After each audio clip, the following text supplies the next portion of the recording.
Alright guys, TacticalRab back again today. I hope you're doing well and enjoying your day so far, with Methodz to Boston looking pretty locked in for next season once again. The question has been, what exactly are Vegas Legion going to do, and is Clayster going to join Temp over there? But also Octane giving his thoughts on the OpTic situation, saying that iLLeY has the pressure on him to seriously deliver this season and step up his performance in that flex role, and also saying that this team is practically on its last legs, and if things go wrong at the start of next year, this team will blow it up before long. Very much intrigued to your thoughts in the comment section below. Hit the like button if you enjoy, subscribe if you are new as always, I'd greatly appreciate it. Really outside the channel, thank you very much indeed for doing that, rocketing towards 85,000 subscribers. Let us keep on going. First of all, I wanted to mention this real quick from Atlanta FaZe, because Prestinni, they do officially let him go. I didn't actually share this clip in a video, or this tweet in a video, so I thought I'll just do this right now just to confirm that Prestinni is officially going to be gone from this team. Whether he goes elsewhere, who knows, because Vegas will look for options, and they will likely look for options that are unrestricted free agents. So, well, of course, because Legion don't want to pay the money, effectively. This all thought was crazy. You guys probably saw this clip on the flank a couple of days ago, but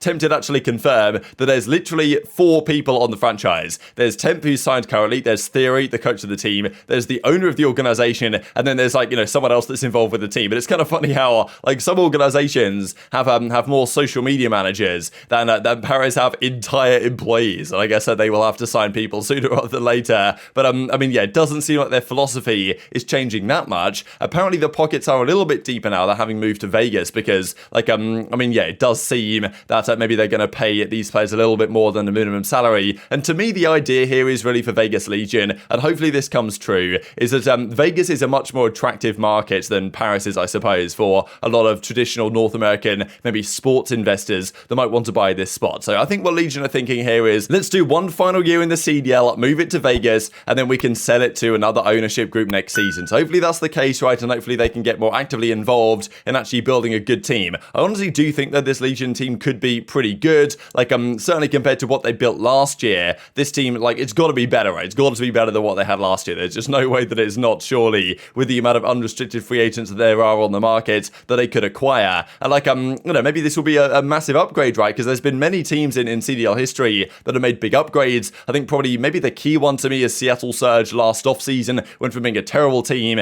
and of course, yes, they're good players on the team, Octane, Gunnless, etc. But, you know, as it turned out, the team was just awful. So they made a massive upgrade in this past off-season, Seattle Surge. Minnesota Rocker might not be too far away with their roster this season, I think, given the potential that they have. We looked at yesterday, and maybe Paris, just because of how terrible they were last year, can actually almost join that list. But it's seeming rather unlikely. And even this from Crow, right? This is why we need Crow to stay around in the scene. I know he's not going to do any leaks and reporting anymore after this kind of roster mania is over, but hopefully he still stays around to do tweets like this, because it's just fantastic. Temp getting Employee of the Month by default for the 15th time in a row. Here he is. He's looking good. And, I mean, yeah, let's talk about what his teammates might potentially be, because Vegas Vibes, he says, so it has been confirmed, like, Temp is going to stay. I was wondering, really, whether another team would come along and buy Temp out, but in that kind of flex role, it's difficult to say exactly what the plan is there, and maybe they even give Temp a pretty big pay rise, or, you know, whatever, to actually keep him around going into next season, Vegas, because it does seem like they have a bit more money now than they did before, or, like, they probably have the same money, but they're just a little bit more willing to spend, given they feel like it could be their last year in the league, or maybe not, who knows. But yeah, what potential teammates would he be going for? Now, X is one of them, maybe. Like, well, as he says right here, welcome to Las Vegas, here he is in Nevada. Not exactly sure why, but it's interesting, right, because X does, unfortunately for him, have a restricted free agency situation, so he's on a contract. They want to keep him on, I think, as their sub at New York, but if he gets bought out, they are happy to let him go. Now, this seems to me unlikely that he will indeed get bought out by Vegas, because, like, there's no way to me that they really want to pay for a buyout. I can't imagine that happening. It's possible that they could, right, for a guy like a Seam, maybe they could talk to them, but given the amount of unrestricted free agents on the market, like, they won't need to pay a buyout. They can get a Havoc or a Standy or these SMG players that are unrestricted and that they don't have to pay any buyout for, right, which is probably what they're going to do, to be honest. But, I mean, look, X has been trying to hint it. Temp does this, make it rain, says X, and even Standy says, make it rain, and, you know, of course, that's the new song that Temp released, if you guys didn't see it. It's on his YouTube account. It's pretty good. Like, but yeah, of course, a lot of the pros have been going along the lines of it as well. So I'm not sure what their full lineup is going to be, right? It's difficult to say right now, but Temp has made it pretty clear indeed that he does want to play with TJ next season, and he also wants TJ to be on an SMG. Now, first of all, Bance, just to say that, like, just because someone says make it rain doesn't necessarily mean they're joining Vegas guaranteed, because, of course, Bance is just joking about it here, and he, of course, has joined the Minnesota so to Rocker. But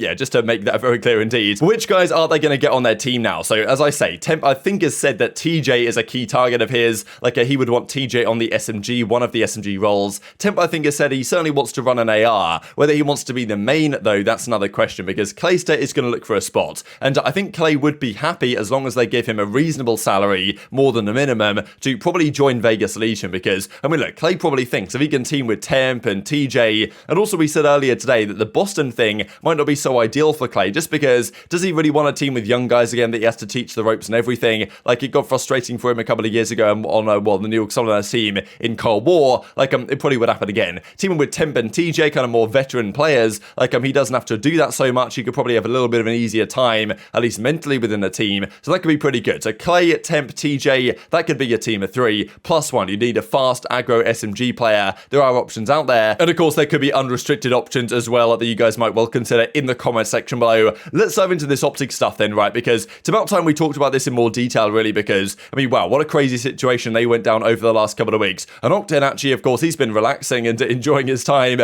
on the Los Angeles Thieves, because they're going to sit together. They're one of the least chaotic roster periods that Octane has really had to deal with in his career. He gave his thoughts on this OpTic situation, and why it's probably not all sunshine and rainbows as, well, the OpTic guys would like to have us believe, I suppose. So look, there's a couple of elements here. Firstly, the iLLeY question to me is the biggest one about this team. Not only can his thumb actually hold up for the entire season, but can he maybe perform a little bit better in that flex role? Because, I mean, look, most teams have their flex player being arguably their star guy, and iLLeY at times he's never really been the biggest slayer. His numbers this season, I think, are slightly better than Octane is implying here. We'll see them in a second. But also Octane goes on to say in the Toronto Ultra podcast with Merc and Maven that, look, he doesn't believe this team really can last the test of time if things start off poorly. He reckons that the team isn't necessarily broken, but they're not too far away from being broken. If things go badly wrong, like as I've said, like the word I've used to describe it is the fuse being shorter. But I mean, yeah, Octane says effectively they're on their last legs. If this team fails at the start of the season, especially because like the start of the season is usually very good for the OpTic teams, then this team will have to make some sort of change. Do you guys think because this team, and obviously I think a big part of it's probably iLLeY's thumb, they were worried about his thumb, his injury, it's a lot more serious than what we thought.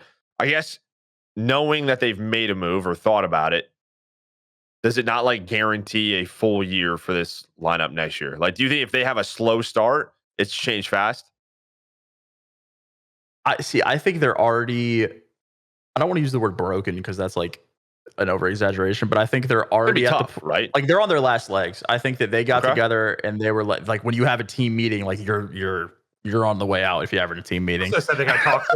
They talked shit out basically is what it came down to, right? So like we were there, we were on the way out, we had one and we got better. So that could obviously happen. Like that team is skill ceiling is top like the best team in the game. So I think that if they do start slow, then I think that like it's very possible for them to make a change quickly. But on that same note, I think that the amount of changes that are happening right now, their options for a sub are going to be so slim that it like their skill for the potential change might not even like they might just be forced to play together because who are they going to pick up at that point? It's like the flex position from team to team. That's like the superstar. Like, do you think like does it not matter because there's so much talent around iLLeY, or does he need to be better? Like, I feel like he's got to be better, right? I think. Oh yeah, I probably can't. Okay. You can't continue to drop a 0.8 and not need to be better. Like that's I don't care what excuse, whether it's intangibles, leadership, whatever. If you're a consistent 0.8, like you need to be better.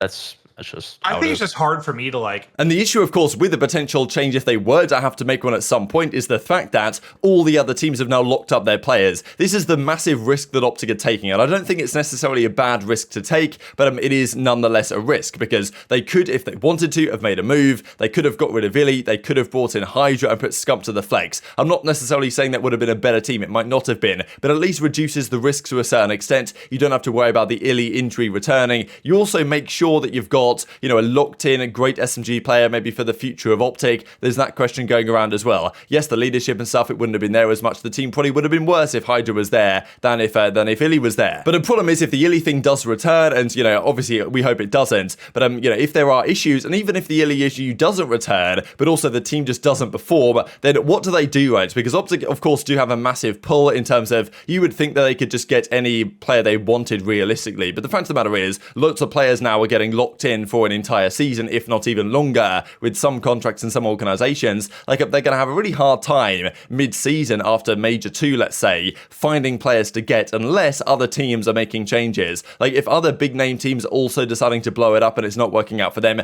then there might be options there on the market. But, you know, guys like Cammy, Attach, these players aren't options anymore in that flex role because they're now locked down by the Minnesota Rocker and they're not going anywhere anytime soon unless that team goes wrong. So Octane was suggesting that it might be possible that this team just has to kind of stick it out right for the season, even if it's not going so well, which of course, like last year, I think that's the idea that OpTic are having here, right? That like, look, whatever happens, we're just going to run it back again and give it a whole season of this roster that they know where their potential is. But, you know, as kind of Octane was getting at, he's been in these teams before where you've had these team talks, and a team talk of that caliber means the team is this close to breaking up. And that's basically what happened with Los Angeles Thieves this season. Octane also said earlier on in the episode that he thought earlier in the year he was getting dropped. He wasn't a good player in stage 1, stage 2 last season. He thought they were going to get rid of him. They had the team talk. They decided, look, we're going to stick it out. We're going to make a few changes, you know, role changes, bring in Shane, this type of stuff. And eventually it worked out for Thieves. It could also work out for OpTic, but what he's saying is that generally when these massive team talks happen, the team is on the brink of changing, and usually in those situations, the team doesn't just recover miraculously and win champs like Thieves did, right? That's a very rare occurrence when teams are on the brink of changing. But obviously OpTic have good reason to believe they can still succeed with this roster, but I thought it was interesting what Octane had to say from his experience in similar situations. Now, like, Dashy is going to be the main slayer of this team.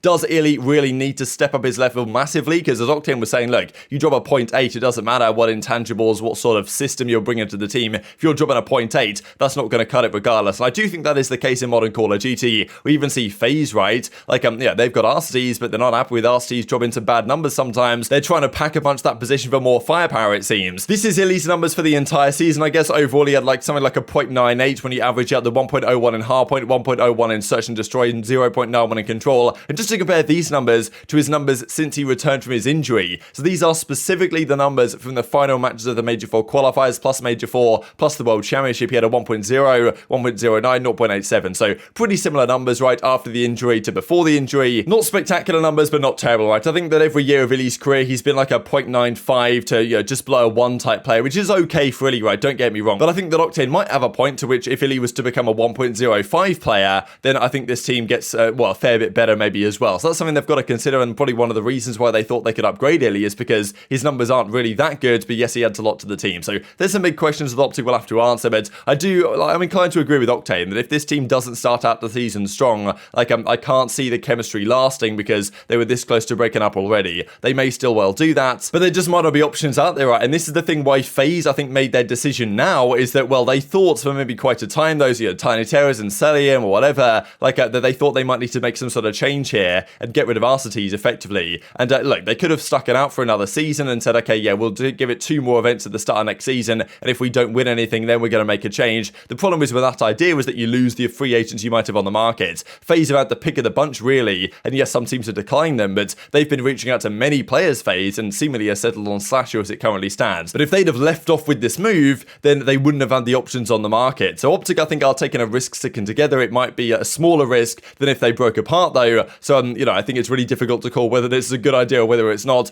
I suppose time shall only tell. But, yeah, Octane believes that they're on their last legs, right? And if they don't win Major 1 or Major 2, then, well, things are going to blow up very quickly indeed after that one. So, difficult to call. And tweet your thoughts on all this stuff in the comment section below for sure. This I thought was pretty funny real quick here from Los Angeles Thieves. The Kenny starter pack, the Y button. For some reason, the Y button is still intact. I don't know what the Y button actually looks like on Kenny's controller, but I can't imagine it's intact. I imagine it's pretty mangled after the torture that it has to go through. And just to mention this, I thought was pretty funny because Lyman, of course, has been doing the cards for the entire season. And the Dave Paddy card I just thought was pretty funny, really, because like of all the numbers I could have given Dave Paddy right here, like of all the 70 and 70 memes, they give him 77 rating. So that was just fantastic. The algorithm came up with that answer. But very much intrigued to your thoughts on all this stuff in the comment section below. Hit the like button if you enjoyed. Subscribe if you are new as always. Take care, and I'll see you next time.